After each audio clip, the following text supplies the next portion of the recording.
Oi pessoal, boa tarde. Boa tarde para você que está na sintonia da FM Universitária, para você que está nos acompanhando também no Facebook, na nossa página, né? Programa Contrafluxo. Hoje é sexta-feira, dia 31 de janeiro de 2020 e são 12 horas e 32 minutos. Contrafluxo. Pois é, estamos começando o nosso programa, começando agora o Contrafluxo, que é uma parceria entre a FM Universitária e o Adurne Sindicato, né? Tem o apoio do Adurne Sindicato. Eu sou o Rui Rocha e estamos juntos todas as sextas, neste horário, para batermos um papo sobre política, educação, cultura e outros assuntos relevantes. E hoje, ao meu lado, está a competentíssima Liciane Oliveira. Fala, Lili. Boa tarde, Rui. Boa tarde aos ouvintes que estão nos acompanhando aqui na Rádio Universitária. Obrigada, viu, Rui, pelo competentíssima. É a verdade, eu só falo a verdade. É um prazer estar mais uma semana aqui na bancada do programa Contrafluxo, né? Dessa vez dividindo espaço com você, que foi meu professor. Olha só que honra. Olha, eu não sei não, viu? Aí você já está entregando o lado B da biografia aí, não sei se vale a pena. Que é isso, Rui. Edinaldo Martins está ali na técnica, né? Nós temos a sempre disponível Rebeca, né? Rebeca está aqui na transmissão pelo Facebook. Rui, eu aproveito para deixar aberto o nosso telefone, né, para a participação dos nossos ouvintes. Para quem quiser deixar o seu recado, comentário, dúvida ou sugestão, né, o nosso WhatsApp é o 98131 4441. Repetindo, 98131 4441. Lembrando, né, que os nossos ouvintes também podem participar do programa através das nossas redes sociais. Nós estamos no Facebook e no Instagram. É só buscar lá Programa Contrafluxo. Pois é, hoje estamos desfalcados de Jana Sá, né? Jana Sá está cumprindo uma missão em Brasília. Isso. Um beijo, Jana, bom trabalho por aí. Eu tenho certeza que ela vai trazer boas notícias. Esperamos que sim, né, Rui? É isso. Mas e aí, quem é o nosso convidado de hoje, hein? Nós temos um convidado? Isso, Rui, para falar sobre o Enem, o Sistema de Seleção Unificada, né? Como é que todas essas falhas que ocorreram aí ao longo do ano impactaram aqui na UFRN, como é que está a questão das matrículas também, né? Está conosco hoje o professor José Josemar, que é diretor de Administração e Controle Acadêmico aqui da Universidade Federal do Rio Grande do Norte. Boa tarde, Josemar. Boa tarde, Liz. Boa tarde, Rui.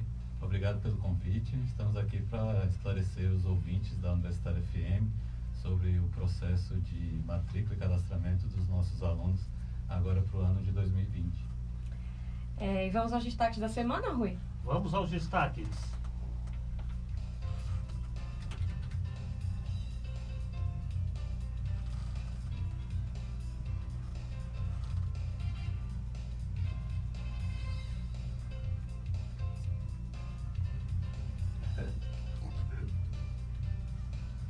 Me perdi aqui. Então, Lili, o nosso primeiro destaque hoje é o escândalo da auditoria contratada para abrir a caixa preta do Banco Nacional de Desenvolvimento Econômico e Social, o BNDES, né? Nos últimos 5 anos circularam insistentes boatos afirmando que o BNDES era um antro de corrupção, né? Que estava corroído pela corrupção. Porém, o que se verificou foi que a própria auditoria contratada pelo banco acabou com um custo absurdo, né? Um custo de 48 milhões de reais. E não encontrou absolutamente nada. Quer dizer, esculhambaram uma auditoria custando 48 milhões. Né? Pois é, Rui. Isso é muito grave. O relatório, ele foi divulgado no final do ano passado, né, e já tem algumas semanas que vem sendo bem explorado pela mídia, né? No fim, o que chamou a atenção é que não foi descoberto nenhum tipo de corrupção, né? E o que se descobriu, na verdade, é que o valor da auditoria era muito mais absurdo do que qualquer desvio, do que qualquer outra situação, né? Na verdade, ao contrário do principal propósito aí da auditoria, o que se teve foi um atestado de honestidade, né, dos funcionários lá do BNDES, Rui. 40 e tantos milhões para esse atestado de honestidade. Pois é, no fim das contas, o que a sociedade brasileira precisa, né, é que o combate à corrupção seja feito de forma séria, né, sem buscar nenhum tipo de oba-oba, sem que as pessoas busquem tirar vantagem do combate à corrupção. Né? Não dá para corromper o combate à corrupção, isso é ridículo. Você não pode ter uma auditoria custando esse valor. Né? Por mais que seja um trabalho complexo, por mais que seja importante fazer a auditoria, você não pode jogar uma auditoria nesse valor, e pior, você não pode sair acusando a esmo. Né? Infelizmente nós temos uma indústria da acusação hoje. Né? Parece que algumas pessoas querem tirar vantagem do combate à corrupção, né? Sair acusando falsamente uma instituição e outra e mais outra, e no fim das contas o BNDES ele cumpre um papel importantíssimo. A gente precisa, todo país sério, todo país soberano tem um banco para estimular o desenvolvimento. E é esse o papel do BNDES, é esse o papel dos bancos públicos. Né? É claro que nós devemos buscar transparência, é claro que a corrupção é inadmissível, mas a gente não pode sair com coisas do senso comum, tipo, o Brasil é o país mais corrupto do mundo. Ora, lá fora, infelizmente, há muita corrupção. E muitas vezes empresas estrangeiras vêm praticar atos ilícitos no Brasil. Então, não é dessa forma que a gente vai melhorar a nossa sociedade, tornar a nossa sociedade mais transparente, né, Lili? Na verdade, esse tipo de atitude trava, né, o desenvolvimento do país e, enfim, traz uma série de prejuízos e não de benefícios, Rui. De fato. E assim, e quando o país está numa crise, né, nós estamos aí já há 5 anos com a economia muito fragilizada, né, é nessas horas que a gente precisa do investimento público. Achar que o investimento privado sozinho vai tirar o país da crise, isso aí é uma ilusão. Né? Na verdade, nós tivemos muitos cortes, não só na educação, não só na saúde, né? Nós tivemos cortes na assistência, mas cortes também para empresas públicas. Por exemplo, nós já comentamos aqui em outros programas, a Petrobras saindo do Rio Grande do Norte. Né? Recentemente circulou uma notícia falando dos campos de energia eólica, né? Dos campos para geração de energia eólica que estavam sob responsabilidade da Petrobras e estão sendo vendidos agora. Isso aí é um mau sinal. Né? E principalmente quando você olha que o país está com a taxa de desemprego ainda muito alta. Né? A média do desemprego de 2019 saiu, essa é uma notícia de agora, né? Saiu essa manhã. A média de desemprego de 2019 foi de 11,9%. A média do desemprego em 2018 foi de 12,3%. Quer dizer, tivemos uma queda muito pequena, mesmo com reformas. Tá? Isso aí mostra justamente que nós estamos tendo um aumento da precarização e o Estado está investindo menos. Tá? Tudo isso está concorrendo para que a nossa economia fique travada, a nossa economia não se desenvolva. E é nessas horas que a gente precisa de um banco para fomentar o desenvolvimento. Pois é, Rui. Aí, voltando para a história dessa quantia aí milionária que foi, né, aplicada nessa auditoria que acabou dando em nada, na última quarta-feira, dia 29 de janeiro, o Gustavo Montesano, né, que é o presidente do BNDES, ele foi a público tentar explicar o motivo do banco ter investido essa quantia milionária, né, em uma auditoria independente que não achou absolutamente nada. Isso porque no dia anterior, o presidente Jair Bolsonaro, né, ele falou publicamente que havia algo de errado na auditoria. Quer dizer, devíamos estar comemorando, né, que não tem nenhum problema aí no banco, mas não. O presidente falou a seguinte frase: tem coisa esquisita aí. Parece que alguém quis raspar o tacho. Né? Essas foram as palavras do presidente. É importante lembrar, né, como você falou no início do programa, aí, que a tal caixa preta do BNDES, ela foi inclusive um instrumento de campanha do Jair Bolsonaro. Né? O atual presidente esbravejava aí aos 4 cantos que um pente fino no banco iria revelar escândalos ainda maiores do que os escândalos da Lava Jato. Então, não é estranho, né, que o presidente tenha se frustrado ao descobrir que, na verdade, não havia nada a ser revelado lá no BNDES, Rui. Pois é, Lili, essa situação é muito grave, né? A gente tem que tratar a coisa pública com mais responsabilidade E assim, infelizmente, a corrupção acontece tanto na esfera privada quanto na esfera pública. Tá? Não dá para ficar com um maniqueísmo, demonizando o Estado ou demonizando órgãos públicos que prestam um serviço para a população. A gente tem que buscar eficiência, a gente tem que combater a corrupção, mas sem tirar vantagem, né? Sem jogar para a torcida. Sim, para finalizar, né, acho que o verdadeiro foco de um governo que acredita tá tudo errado, né, no Banco Nacional do Desenvolvimento Econômico e Social, acho que não deveria ser propor novas políticas públicas de financiamento, Rui. E quanto a isso, estamos parados, né? O governo não tem proposto nada para combater o desemprego, né? Só as reformas que, na verdade, precarizaram, né, a situação do trabalhador. Bom, Rui, lembrando que, né, o nosso WhatsApp está aberto para a participação do público. O ouvinte que está nos acompanhando pode participar do programa através do número 98131-4441, repetindo 98131-4441. Agora são 12h e 42 minutos, né? Nós vamos ao segundo destaque dessa semana, que é algo que não poderia passar em branco aqui no nosso programa, já que estamos numa rádio universitária, nos estúdios aqui dentro da UFRN. Esse destaque é inclusive a pauta, né, do nosso entrevistado que está aqui conosco, como dissemos no início desta edição, o diretor de controle acadêmico da Universidade Federal do Rio Grande do Norte, José Josemar. Mais uma vez, boa tarde, obrigada pela sua disponibilidade, estar aqui conosco nesse início de tarde tão corrido aqui na UFRN, né? Principalmente no cadastramento. Vocês estão no meio do cadastramento agora, né? Isso, exatamente. Isso. Começou ontem. Recebendo os novos alunos, né? Nós estamos cadastrando os alunos, né, que foram convocados a partir da lista do SISU, que foi divulgada pelo MEC na terça-feira, no final da tarde. E aí estamos recebendo, né? Foram convocados quase 7.000 alunos e nós esperamos que cerca de, pela média, 80% dessas pessoas compareçam agora nessa primeira chamada, que começou ontem e vai até segunda-feira. O calendário inicial ele já previa que essa chamada iria até a próxima segunda-feira? Sim.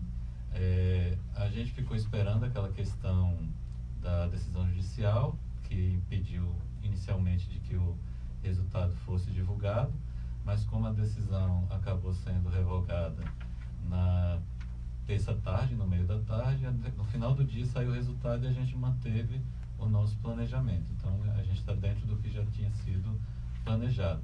Foi um pouco corrido porque ficou naquela tensão, naquela expectativa se o resultado realmente seria divulgado, se a gente precisava ter que fazer alguma alteração em vista dessa possibilidade de atraso, mas no final, como tudo ocorreu dentro do cronograma que tinha sido previsto inicialmente, a gente manteve as nossas datas e está correndo dentro do que a gente tinha planejado inicialmente. Antes de dar continuidade à nossa entrevista, Rui, eu gostaria de fazer uma pequena retrospectiva, né, dessa verdadeira confusão ou balbúrdia, como o governo costuma utilizar para se referir a certas coisas, né? Que foi essa seleção para ingresso no ensino superior do Brasil esse ano, né? Há pelo menos 15 dias o país vem acompanhando uma série de trapalhadas que tiveram início com a divulgação de milhares de notas erradas do Exame Nacional do Ensino Médio e culminaram com a suspensão por meio de uma decisão da Justiça, né, como o diretor colocou aqui há pouco, do resultado do Sistema Nacional de Seleção Unificada, o SISU. E aí ocorreu o adiamento das inscrições, né, também no programa Universidade para Todos, o ProUni, foi bem rápido também, né, se normalizou em seguida. Estava previsto para terça-feira e acabou, como o resultado foi suspenso, o início também do cadastro do ProUni também foi suspenso na terça-feira. Se eu não me engano, acho que a partir da quarta retomaram o cronograma do ProUni. Exatamente. Mas aí, Rui, os problemas começaram, na verdade, lá no início de 2019, né, com a falência da gráfica que era credenciada para realizar a impressão das provas do Enem, né? Na época o governo precisou então contratar sem licitação e às pressas uma nova gráfica, né? E hoje sabemos que essa gráfica foi uma das responsáveis por essa sucessão de erros que aconteceram aí nesta edição do Exame Nacional do Ensino Médio. É muito preocupante, né, Lili? Muito.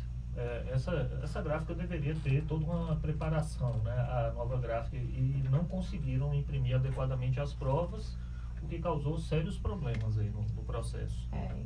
Dentre os sérios problemas, Rui, 6.000 notas erradas. Nossa, muita coisa.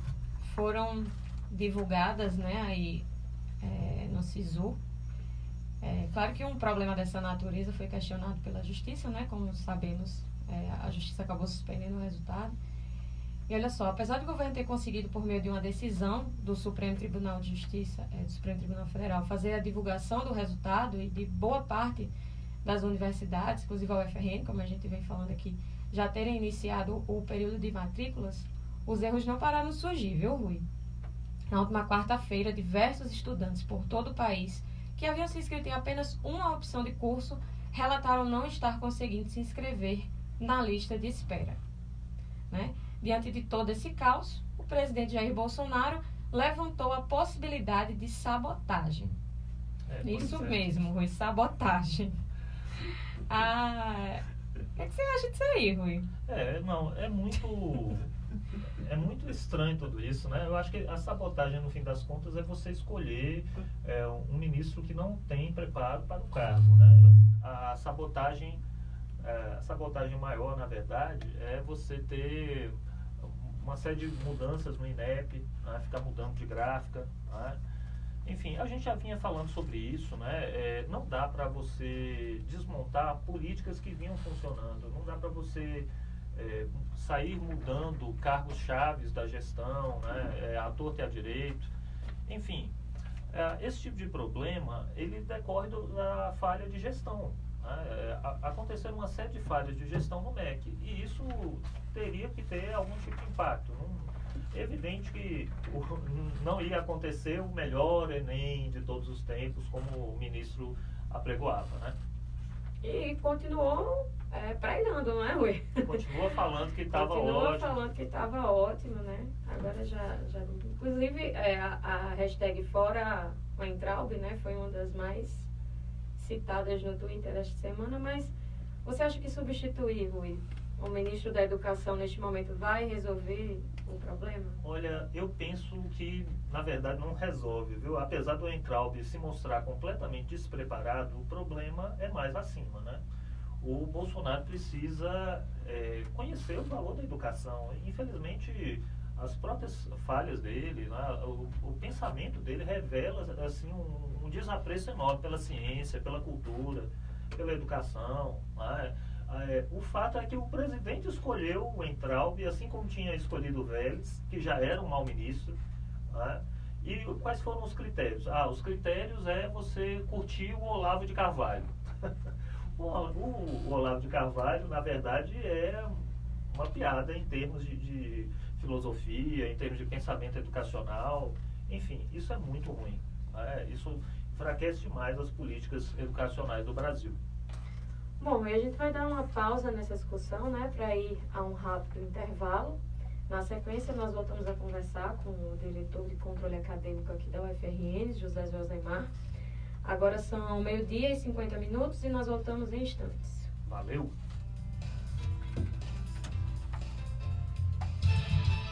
Essa figura, esse cara ainda vai dar muito trabalho pra gente. 31 de janeiro, você não pode perder o encontro entre dois grandes nomes da música potiguar. Roberto cara que cuidava Só ele que não no cai, show. ele é uma questão, né, de... Participações. Não, os olavistas seguram. Dia 31 de janeiro, no auditório da Escola de Música da UFRN. O secretário que caiu era o cara que tocava o Futurice, né? Exatamente. E o Futurice já é um negócio que começou errado desde o começo. Tem vício de origem gravíssimo, né? Programa feito de cima para baixo, sem discutir com a comunidade. Ao longo dos seus 47 anos, a TVU evoluiu. Além de ser referência em conteúdo, passa a transmitir o seu sinal no padrão HD, com resolução de cinema na sua casa, sem ruídos, nem interferências. TVU, canal 5.1. A credibilidade agora em alta definição. A transmissão está fora do ar. Na Universitária e desta vez com uma Eu tô vendo aqui. Aqui, tá? Então a internet é do computador. ABC e América ao vivo neste Aqui tá. domingo, direto da Arena das Dunas, a Pois partir é, das tá. 5 da tarde. É a torcida do mais querido e os alvirrubros do Mecão, unidos na nova casa do futebol potiguar. Fique ligado neste domingo de Volta com ABC e você, né, América. Lili? Antes da entrevista eu vou... Voltamos a apresentar Contrafluxo. Estamos de volta com o programa Contrafluxo, 12h52.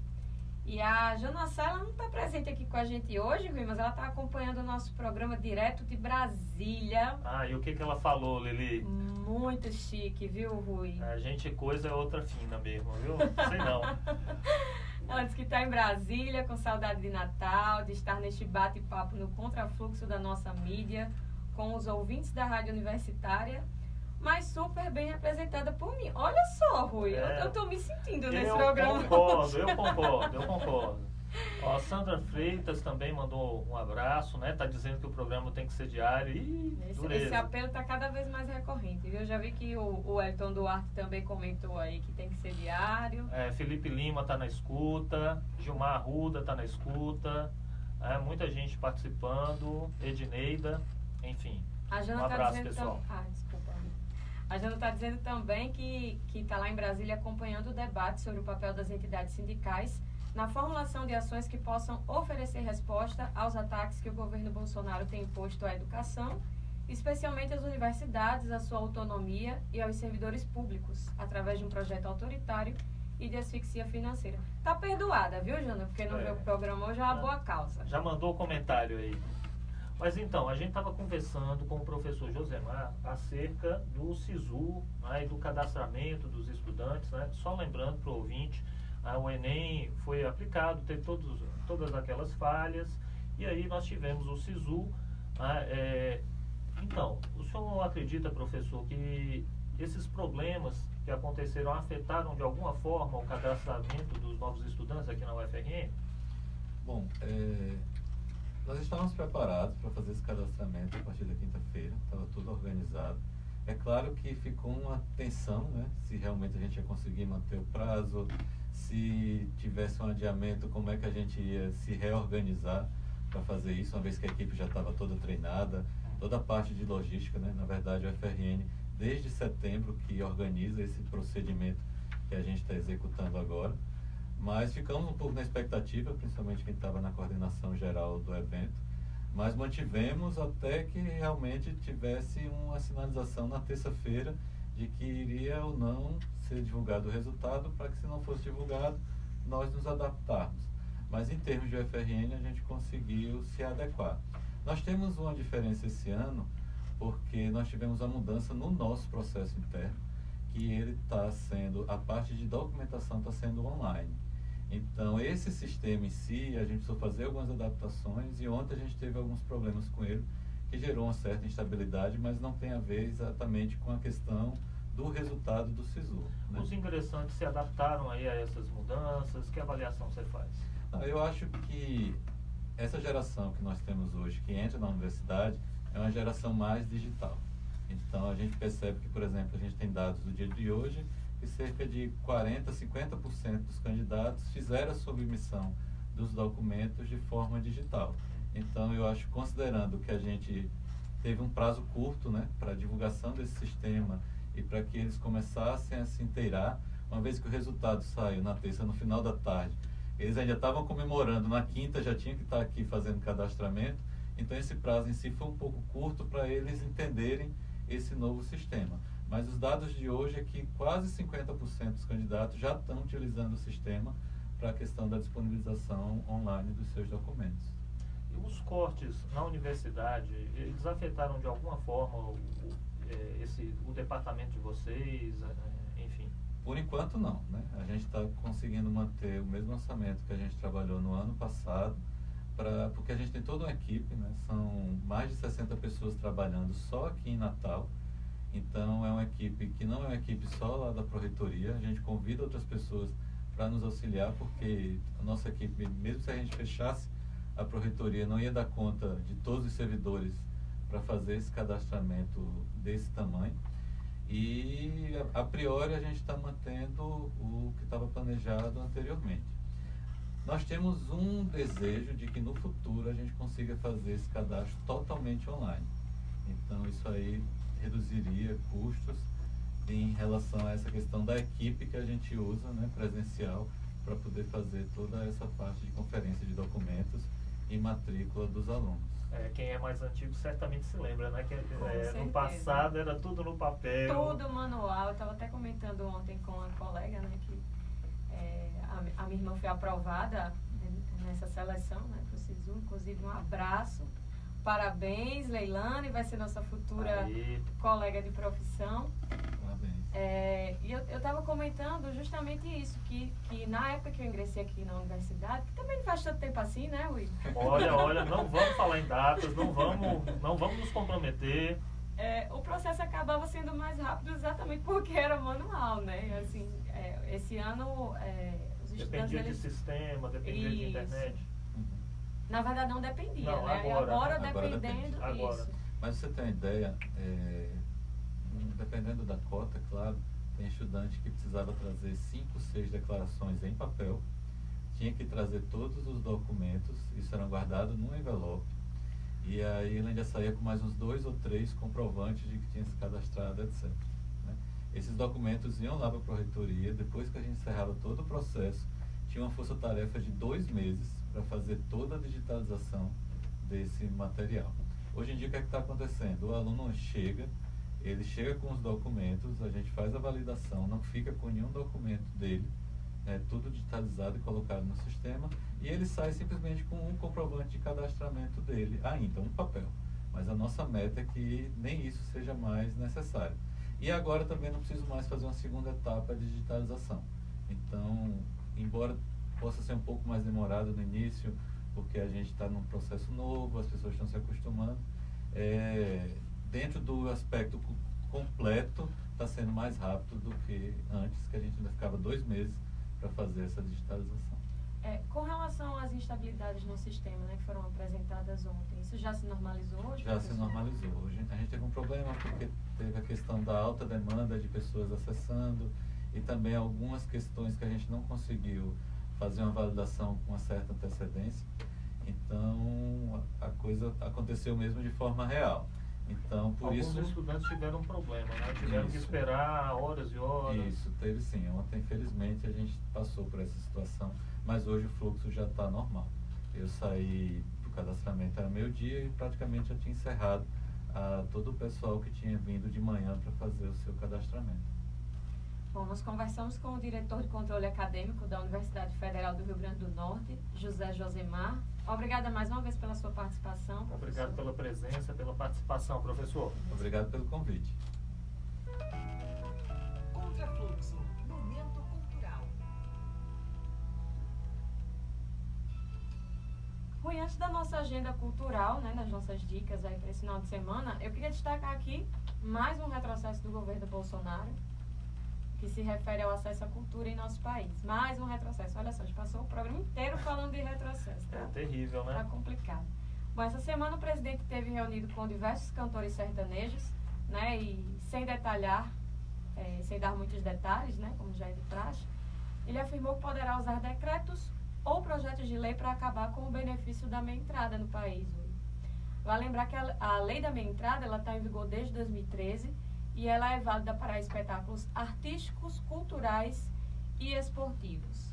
Conforme a legislação, 40% dos ingressos de um evento devem ser destinados à meia entrada, e a partir disso é que os promotores dos eventos podem cobrar o valor total. Isso é muito grave, né, Luciane? No fim das contas, a gente percebe que até artistas estão se manifestando já contra o fim da meia entrada. Porque a meia entrada é uma forma de democratizar o acesso à cultura. Né? A gente sabe que cultura não tem preço, cultura tem um valor incalculável em si. Mas, por outro lado, o cidadão comum, muitas vezes, sem grana, desempregado, o jovem, muitas vezes não tem renda suficiente para pagar todos aqueles eventos culturais, eventos de esporte, de lazer que ele gostaria de participar. Aí a gente vê, por exemplo, campeonato estadual, né, uma baixíssima presença, né, mesmo ABC e América no clássico.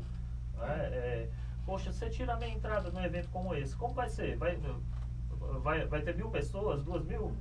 A meia entrada já, nesses eventos já custa caro, né, Rui, para quem não tem condição disso. Mas eu torço para que essa medida não vá para frente, né, porque é um meio, a meia entrada é um meio de democratizar a cultura, o acesso ao esporte, ao lazer, é fundamental.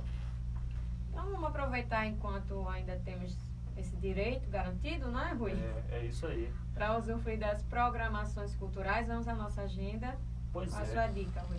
Não, a minha dica é o Espaço Cultural Trampolim da Vitória, né? Um museu sobre a Segunda Guerra Mundial, que foi inaugurado na última terça-feira, na cidade de Parnamirim. Fica ali onde era o antigo aeroporto, né? Exatamente. O Centro Cultural ele está aberto esse mês com entrada gratuita, então é muito importante a gente chegar, prestigiar, né? A gente sabe que a cidade do Natal tem todo um histórico em relação à Segunda Guerra, né? Foi o trampolim da Vitória, mais exatamente Parnamirim, né? Isso.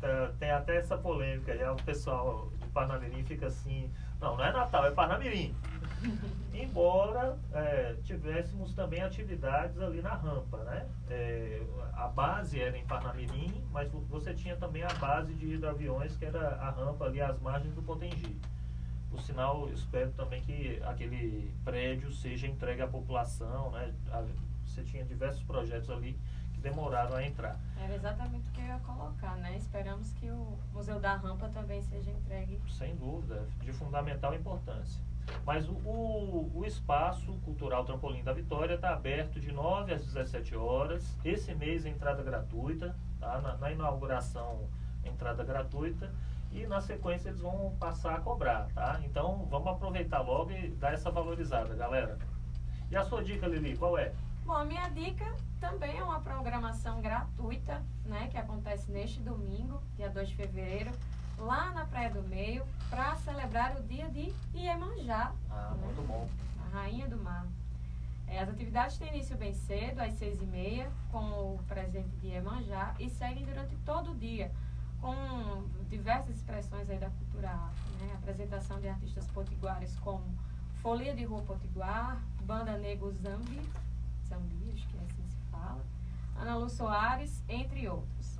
Lembrando que neste dia também será entregue a nova estátua de Iemanjá, que é uma obra do artista Emanuel Câmara, né? Uma escultura de 3,5 metros de altura, que pesa 4 toneladas. É a maior estátua de Iemanjá já confeccionada aqui na história do Rio Grande do Norte.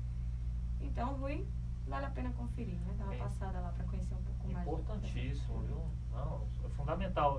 A gente tem que lembrar que respeitar a diversidade cultural, a diversidade religiosa, né, é fundamental para a nossa democracia, né? Infelizmente, a gente sabe que aquela estátua já foi muito vandalizada, né? Assim, eu venho de uma formação cristã, Lili, e na Bíblia não havia essas referências à intolerância, né? Então, eu lamento muito que algumas pessoas tenham esse tipo de postura, né, essa visão fundamentalista. A gente tem que respeitar o evangélico, o cristão, né, quem segue as religiões afro-brasileiras, né, quem é espírita, quem é budista, quem não tem religião, né, todas essas pessoas têm que ter seus direitos respeitados. Então, vou, terminando, né, o programa, mandar um abraço para Luiz Henrique, que está na escuta. Valeu, Luiz. Quem mais está no Facebook por aí? Para o pessoal que mandou mensagem, obrigado pela participação. Chegando ao fim, mais um programa. Agradeço a força do Edinaldo também, sempre aí na técnica, arrasando. O fã-clube do Edinaldo sempre cresce, eu gosto sempre de ressaltar. Todo dia, só aumenta. Pois é, Lili. Um abraço para você também, obrigado pela força. Obrigada, Rui, é sempre um prazer, uma honra estar aqui na bancada desse programa. Valeu, Rebeca, valeu, professor Josemar. Valeu, pessoal, muito obrigado. Então, gente, agradecemos a todos, né? O nosso programa está lá no Facebook, quem quiser depois rever, quem quiser mandar comentários, críticas, sugestões. Na próxima sexta estaremos de volta com mais um episódio do programa Contra Fluxo, sexta, 12h30. Boa tarde, bom fim de semana, um beijo, galera. Boa tarde, pessoal. Um abraço.